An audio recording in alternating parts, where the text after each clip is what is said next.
بسم اللہ الرحمن الرحیم، السلام علیکم۔ آج کلر سیدہ میں ایک نئی تاریخ رقم ہوئی جہاں پاکستان کے عوام نے اپنا فیصلہ حق خطیب کے خلاف الحمدللہ سنا دیا۔ صورتحال یہ تھی کہ اس سے پہلے شاید ہی روزے میں اتنی ابتر صورتحال ہوئی ہوگی، ظاہر ہے جنریٹرز کا دھواں تھا مستقل طور پر، اور بول بول کر ہونٹ لب زبان سب خشک ہو گیا تھا۔ تو میں نے اب افطار کے بعد آپ کو دن بھر کی صورتحال بتانے کے لیے یہ ویلاگ ریکارڈ کرنا شروع کیا ہے۔ بدقسمتی کی بات یہ ہے کہ انتظامیہ نے جتنی بے حسی دکھائی، الحمدللہ کلر سیدہ اور اس کے اطراف کے عوام نے اتنی ہی غیرت کا، اتنی ہی حمیت کا مظاہرہ کیا۔ ہم نے الحمدللہ اس سے پہلے شاید ہی پاکستان کے عوام کا بذات خود باہر نکل کر آنا اس سے پہلے کسی بھی اور معاملے میں دیکھا ہو، جس طرح سے آج لوگ امڈ آئے سڑکوں کے اوپر، ہزاروں نہیں لاکھوں کی تعداد میں رواد سے لے کر کلر سیدہ تک سڑک کے دونوں اطراف میں الحمدللہ لوگ ہی لوگ تھے، اور لوگوں نے فیصلہ سنا دیا۔ اور جو ہم کہہ رہے تھے کہ ہم دنیا کو یہ دکھائیں گے اور دنیا کو یہ بتائیں گے کہ حق خطیب جیسے فتنے دین اسلام کی، تصوف کی، خانقاہوں کی اور آستانوں کی نمائندگی نہیں کرتے۔ لیکن بدقسمتی کی بات یہ کہ ہمارا راستہ سڑک پر کنٹینرز لگا کر روک دیا گیا کلر سیدہ سے پہلے ہی۔ اس سے پہلے راولپنڈی کی ڈسٹرکٹ ایڈمنسٹریشن نے کلر سیدہ تحصیل ہی میں میرے داخلے پر پابندی عائد کر دی تھی، اور اس پابندی کے باوجود جب ہم وہاں پہنچے تو سڑک پر پولیس نے مختلف بیریئرز لگا کر، مختلف کنٹینرز لگا کر سڑک کو بند کر رکھا تھا۔ لیکن ان تمام تر پابندیوں کے باوجود، اور اس کے باوجود کہ میں نے علل اعلان اپنی دعوت کو منسوخ کر دیا تھا، جس میں نے پہلے لوگوں سے یہ کہا تھا کہ آپ آئیے اور ہم سب مل کر حق خطیب کے خلاف ایک پرامن احتجاج کرتے ہیں، لیکن پھر میں نے کہا کہ میں اکیلا حق خطیب کے اڈے کے باہر پہنچوں گا اور اپنا احتجاج ریکارڈ کرواؤں گا۔ لیکن سلام ہے کلر سیدہ اور اس کے اطراف کے تمام غیور لوگوں کو، رواد سے لے کر کلر سیدہ تک جو چند منٹ کا فاصلہ ہے وہ کئی گھنٹے میں ہم نے طے کیا، اس لیے کہ لوگ ہی لوگ تھے اپنے گھروں کی چھتوں پر، اپنی دکانوں کی چھتوں پر، پلازوں کے اوپر، سڑک کے دونوں اطراف میں۔ اور الحمدللہ مجھے بڑا حوصلہ ہوا کہ اب نہ صرف یہ کہ حق خطیب نہیں بچ سکے گا، انشاءاللہ العزیز اس جیسے باقی فتنے بھی اپنے انجام کو پہنچیں گے۔ تو جناب تمام تر پابندیوں کے باوجود میں بھی اپنے وعدے کو نبھانے کے لیے کلر سیدہ پہنچا، اور لوگوں نے بھی الحمدللہ کوئی کسر نہیں اٹھا رکھی۔ اب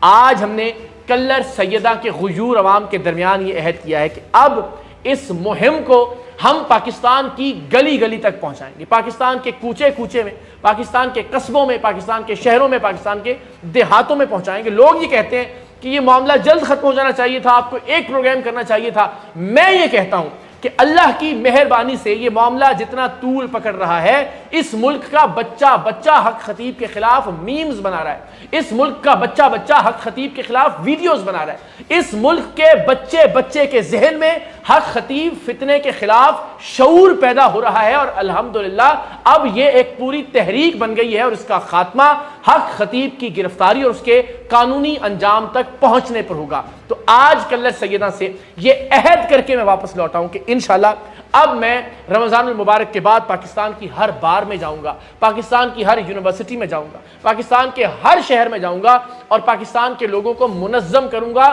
اس سوچ کے خلاف، اس فتنے کے خلاف کہ ختم نبوت کے عقیدے کا غلط استعمال کرنے کی اجازت کسی کو نہیں دی جا سکتی۔ قرآن مجید کی، اللہ کے پاک کلام کی اور علماء کرام کی توہین کی اجازت کسی کو نہیں دی جا سکتی۔ کسی بدبخت اور بے غیرت کو یہ اجازت نہیں دی جا سکتی کہ وہ اپنی جوتی ہوا میں لہرا کر کہے کہ اس ملک کے علماء سے اور نعوذ باللہ اللہ کے کلام سے یہ جوتی افضل ہے۔ اس ملک کے ہر تھانے میں، اس ملک کی ہر عدالت میں ہم انشاءاللہ العزیز قانونی جنگ بھی لڑیں گے حق خطیب کے خلاف، اور جب تک حق خطیب اپنے منطقی انجام تک نہیں پہنچتا یہ جد و جہد جاری رہے گی۔ اگر کوئی یہ سمجھتا ہے کہ یہ ایک آدھ دن میں ختم ہو جانے والا معاملہ تھا تو یہ اس کی بھول ہے۔ حق خطیب ضرورت سے زیادہ طاقتور فتنہ ہے۔ آپ اندازہ نہیں کر سکتے کہ اس نے 2 نمبریوں کے ساتھ کتنی دولت لوٹ رکھی ہے عوام کی، کتنے ارب روپے اس کے پاس موجود ہیں، اور کس طرح سے یہ مختلف اداروں کو مینیج کر رہا ہے فائنینشلی،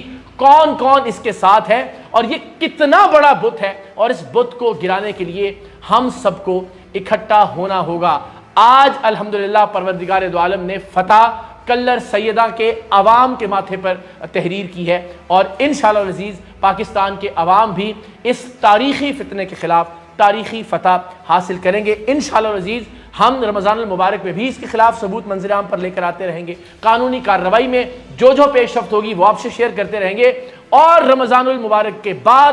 میں سید اقرار الحسن فتنہ حق خطیب کے خلاف ملک گیر تحریک کا اعلان کرتا ہوں، اور وہ تحریک تب تک جاری رہے گی جب تک حق خطیب کو سزا نہیں مل جاتی قانونی طور پر، حق خطیب جیل کی سلاخوں کے پیچھے نہیں چلا جاتا، اور حق خطیب اپنے قانونی اور منطقی انجام تک نہیں پہنچ جاتا۔ اب تک آپ تمام لوگوں نے جتنا ساتھ دیا، جتنے ڈیجیٹل میڈیا کے نمائندگان اور مین سٹریم میڈیا کے نمائندگان اس سفر میں ہمارے ساتھ تھے، آپ سب کا بہت شکریہ۔ پاکستان کے ہر اس بچے کا شکریہ جو شف پر ویڈیو بنا کر اسے ذلیل و رسوا کر رہا ہے، پاکستان کے ہر اس کانٹینٹ کریئٹر کا شکریہ کہ جو حق خطیب کے حوالے سے عوام میں شعور بیدار کرنے کے لیے اپنا کردار ادا کر رہا ہے۔ یہ جنگ نہ آپ ویوز کے لیے لڑ رہے ہیں، نہ میں ویوز کے لیے لڑ رہا ہوں، یہ جنگ دین اسلام کی سربلندی کی جنگ ہے، یہ جنگ پاکستان کے تشخص کی جنگ ہے، اور یہ جنگ پاکستان میں اولیاء اللہ کے احترام کی جنگ ہے، اللہ کے کلام کے احترام کی جنگ ہے، اور انشاءاللہ اس جنگ میں پاکستان کے عوام ہی فاتح ہوں گے۔ حق خطیب کے ساتھ کھڑی ہوئی انتظامیہ، حق خطیب کے ساتھ کھڑے ہوئے ادارے، حق خطیب کے ساتھ کھڑی ہوئی پولیس انشاءاللہ العزیز کسی طرح بھی فتح یاب نہیں ہو سکے گی۔ یہ سب لوگ حق خطیب کو چھوڑ کر بھاگیں گے، اور حق خطیب جیل میں سڑتا ہوا دیکھیں گے ان قریب آپ تمام لوگ انشاءاللہ۔ پاکستان زندہ باد۔